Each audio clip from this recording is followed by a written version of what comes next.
Hello everyone. Today I want to show you how to take charge and ownership over your data, and maybe this means moving it from one AI provider to another, and maybe this just means downloading it off the cloud and having a backup.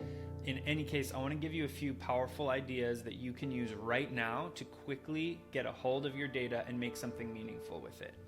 So let's take an example. Let's say you want to move from ChatGPT to Claude. There's a couple ways you can do it. The first thing I recommend is go into your settings. This is going to take a while. This takes up to 2 days. So go to data controls and go to export data. This will take a while. This could take up to 2 days. So you should start it now. Once you do that, it will email you a link to a zip file that you can use, right? So you can confirm and export here. And then you can download all of your chats, all of the images you've created, all of the audio you have had. Mine was like 600 megabytes.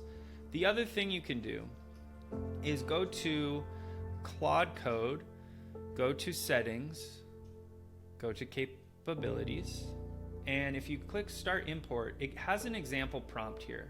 Now, this prompt is too shallow. This prompt does not give you enough. If you copy this and you come here and you literally just paste it into ChatGPT, what it'll give you is something similar to this. So it'll give you a timestamp with a memory about you. This is just not enough information for me, but it is a good index of who you are and some of the things you're working on. To take it a step further, grab my prompt. I've gone much deeper and I've shared this on Reddit. Grab this entire prompt, and when you paste this in, you're gonna get a very, very powerful response full of rich JSON data that you can then create some useful artifacts with.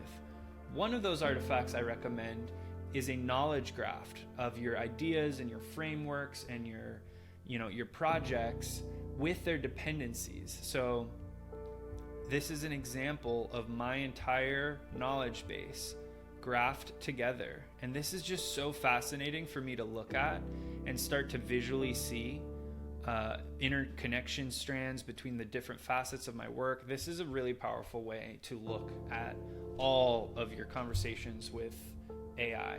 Now, what if you want something a little easier to read? This is just a visual artifact like an app or a dashboard that is a map of everything I've talked about with ChatGPT up until today. And this is so cool looking and so helpful and just gives me a really nice 10,000 foot view of everything I've been working on. I could share this with people.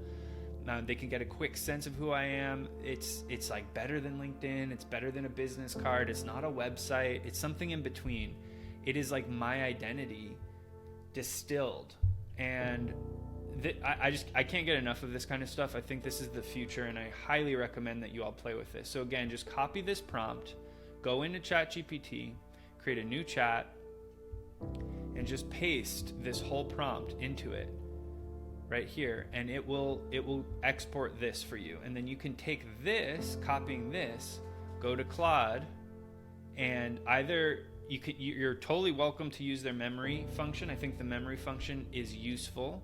But I think the next step is create a new chat and create a visual artifact with that data.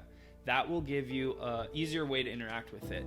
And then lastly, the download that ChatGPT will give you is also useful. So you'll be able to export that data. I'm not sure if you'll be able to see this if I put this on my screen, but this is essentially what everything looks like, is a bunch of these big folders and conversation history in JSON format. This is extremely powerful. You should be in control of your data. It is valuable to you and to others, and you should be able to move it around as you see fit. So I encourage you all to play with this. Let me know if you have any questions. I'm happy to help you. And if you do anything cool with it, share it below. I'd love to see. Thank you so much for watching, and I'll catch you on the next video.